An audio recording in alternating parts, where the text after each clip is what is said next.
मागचं आता लोकसभेचं आता तुम्ही विसरून जा, आता तेच डोक्यात तुम्ही घेऊ नका. आपल्याला लीड कसं मिळतं आणि कसं लीड मिळवायचं हे आपण प्रयत्न करा. आणि खरोखर जो मतदारापर्यंत माणूस आहे, जनतेपर्यंत माणूस आहे, त्याच्याशी संपर्क साधा आणि सगळ्या मिळून धर्मराज काडादी साहेबांना आम्ही उमेदवारी दिला. आणि तुम्ही पण एक मताने, एक मनाने, एक शिक्क्याने त्याचा हा जे पेटी आहे मतदानाची, त्याच्यावर हाताचं चिन्ह नाही, त्याच्यावर धनुष्यबाणाचं नाही, त्याच्यावर तुतारीचं नाही, म्हणजे सगळे चिन्ह नवीन आहेत. एक जुनं सोडलं तर म्हणजे बाकीचे सगळे नवीन आहेत. सगळ्यात तो प्रॉब्लेम आहेच.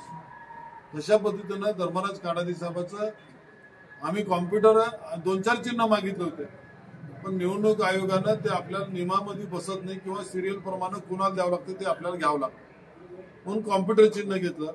कॉम्प्युटर तुमच्या आमच्यासाठी नवीन नाही. ग्रामपंचायत कार्यालयात सुद्धा कॉम्प्युटर आहे, ग्रामसेवकच्या कार्यालयात सुद्धा कॉम्प्युटर आहे, खताच्या दुकानात सुद्धा कॉम्प्युटर आहे. सगळ्याकडे कॉम्प्युटर, त्याच्यासाठी नवीन नाही चिन्ह. आणि आपण कॉम्प्युटरला उद्याच्या येणाऱ्या 20 तारखेला आपण मतदान कॉम्प्युटर चिन्हावर बटन दाबून आपण मतदान करावं आणि धर्मराज काडादी साहेबांना प्रचंड मताने विजय करावा असं आवाहन करण्यासाठी आलो.